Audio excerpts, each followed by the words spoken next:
सलाम, नमस्कार, आदाब।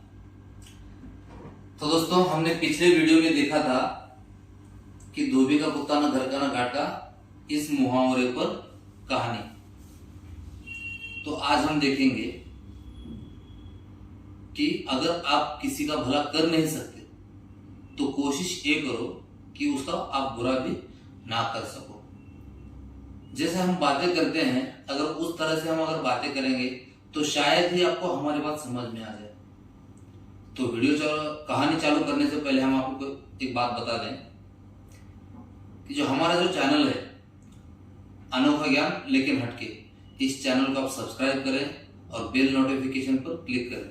तो इससे होगा ये कि हम जो भी वीडियो अपलोड करते रहेंगे तो उसकी नोटिफिकेशन आपको सबसे पहले आ जाएगी और आप हमारी कहानी का आनंद उठा पाएंगे। तो आइए चलिए चालू करते हैं। अगर आप किसी का भला नहीं कर सकते तो बुरा करने की भी कोशिश ना करें। तो कहानी की शुरुआत एक राज्य से होती है। उस राज्य में राजा की कोई संतान नहीं होती है। तो उस घर में एक चपरासी होता है जिसका लड़का बहुत ही खूबसूरत होता है और राजा को बेहद पसंद होता है। तो उसी राजा के पास एक मंत्री भी होता है और मंत्री का भी लड़का उस चपरासी के लड़के का हम उम्र होता है। तो दोनों लोग जो हैं, दोनों जो बच्चे हैं, लड़के हैं, हम उम्र की होने की वजह से साथ में खेलते हैं, साथ में पढ़ते हैं, साथ में आते हैं, साथ में जाते हैं। तो मंत्री जो है तो वो चपरासी के लड़के से मन ही मन में ईर्ष्या करता रहता है, क्योंकि राजा जो है वो चपरासी के बेटे को ज्यादा लगाव रखते हैं, ज्यादा ही प्रेम करते हैं। तो माना यह जाता था कि जब राजा की मृत्यु हो जाएगी, शायद ऐसा हो सकता है कि चपरासी का जो लड़का है वो राजगद्दी पर बैठेगा। तो ये सोचकर मंत्री के मन में ईर्ष्या होती थी और वो सोचने लगा कि क्यों ना मैं चपरासी के लड़के को मार दूं। अगर मार दिया तो मेरा बेटा राजगद्दी पर बैठेगा और इस राज्य पर राज करेगा। तो ये बातें होने के बाद एक कसाई से मिलके उस चपरासी को लड़के का मारने का नियोजन करते हैं। तो ना ही कसाई ने मंत्री के लड़के को देखा था और ना ही चपरासी के लड़के को, लेकिन मंत्री ने अपनी चालाकी से बताया कि मैं कुछ ऐसे आपको बताऊंगा, ऐसे कुछ हिंट दूंगा कि आपको लड़का पहचानने में आसानी जाएगी। तो चपरासी का जो लड़का है वो मंत्री को चाचा कहकर पुकारता था, क्योंकि उसे राज दरबार में आने जाने की छूट थी। तो इसीलिए जब चपरासी का लड़का बाहर खेलता हुआ दिखाई दिया तो मंत्री जी ने चपरासी के लड़के को कसाई के पास भेजा, कहा कि आते समय गोश्त लेके आओ। तो गोश्त लाने के लिए जब लड़का चला तो मंत्री ने उसे एक लाल रुमाल दिया जो कि कसाई को दिखाया था। कसाई उस लाल रुमाल को देखकर पहचान जाए कि जो ये लाल रुमाल लेके आएगा उसको मारना है, ऐसे मंत्री जी ने उसको बता दिया। तो मंत्री ने उस लड़के को पैसे और लाल रुमाल देकर नुक्कड़ पे जो आखिरी दुकान है उस दुकान पे जाकर गोश्त लाने के लिए बता दिया। तो लड़का चला अपना गोश्त लाने के लिए। तो रास्ते में जाते समय उसे मंत्री जी का लड़का मिल गया और कहा कि मुझे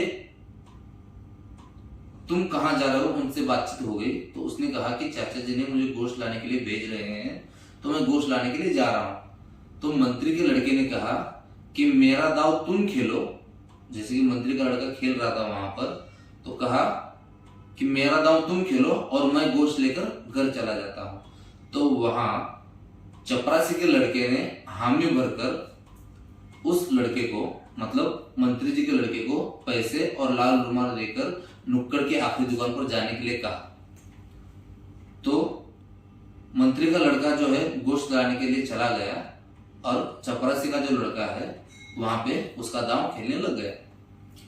जैसे ही मंत्री जी का लड़का कसाई की दुकान पर गया गोश्त लेने के लिए, तो मंत्री जी के लड़के ने गोश्त कसाई वाले को पैसे और लाल रुमाल दिखाकर रुमाल में गोश्त बांधने के लिए कह दिया। इस तरह से कसाई ने उस लड़के को बहला फुसला कर दुकान के अंदर ले गया और अंदर ले जाकर उसे मौत के घाट उतार दिया। जैसे ही चपरासी का लड़का अपना दांव खेल खत्म करके जब घर जा रहा था तो उसे रास्ते में मंत्री जी दिखाई दिए। तो मंत्री जी ने पूछा कि मैंने तो तुम्हें गोश्त लाने के लिए भेजा था और तुम ये कहां से आ रहे हो?